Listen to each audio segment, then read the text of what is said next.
So what we're going to look at now is base building.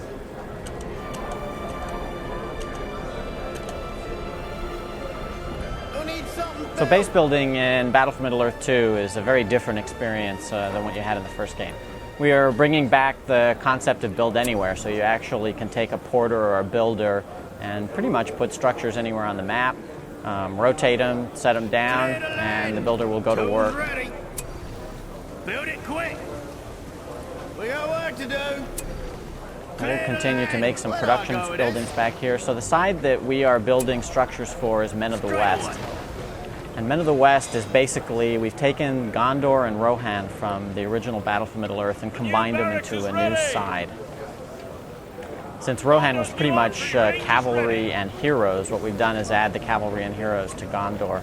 So Men of the West is one of 6 factions in Battle for Middle-earth 2. We have lots of additional factions that we're adding for the sequel, including goblins for the evil side, which is really all about cool monsters. And then we have the elven and dwarven factions on the good side.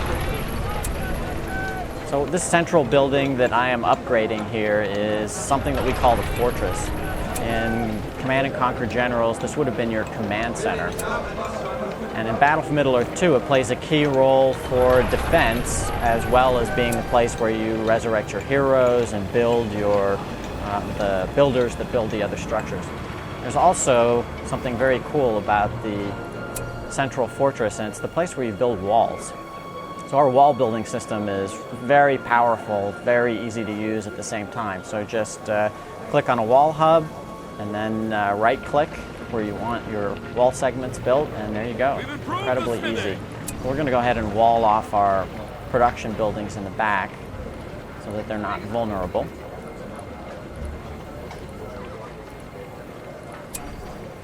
All of the button art here is placeholder, so we are still early in development, but we're certainly far enough along that we can give gamers an idea of what it's going to be like to build out your base. So now we've walled off our production buildings, I'm going to go ahead and finish upgrading this central fortress and get lots of cool stuff on here. So you can see now we have fire upgrade to our trebuchets, banners that give our troops a leadership bonus.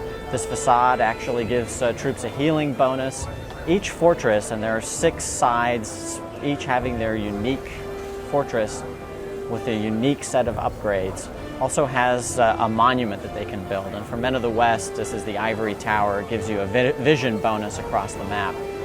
We also have boiling oil, which you can pour down on attacking troops, big flaming sheets of boiling oil that should deter anyone who's trying to attack your base. Building additional wall segments is as easy as clicking on a wall hub,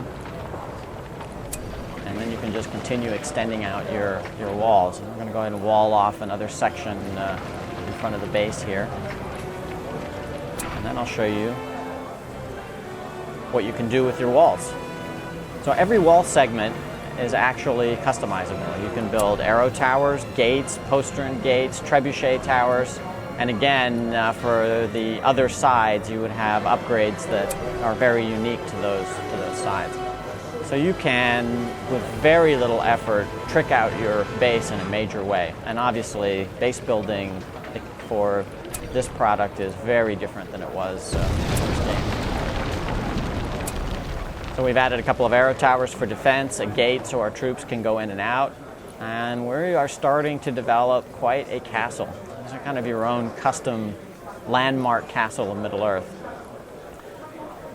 So we'll take a little tour of the world here, and I will show you what somebody with a little more time might make with Men of the West base building. And here is like a gauntlet of death down the middle.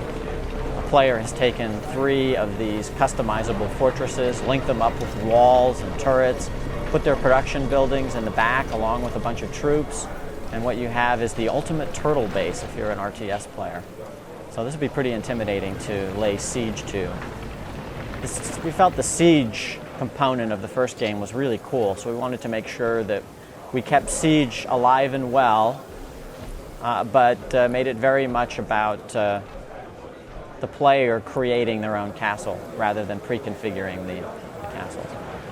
Here's another base. This is a player who has leveraged a natural terrain feature, which is a river, to build himself the ultimate compact, well-defended fortress that completely leverages existing terrain.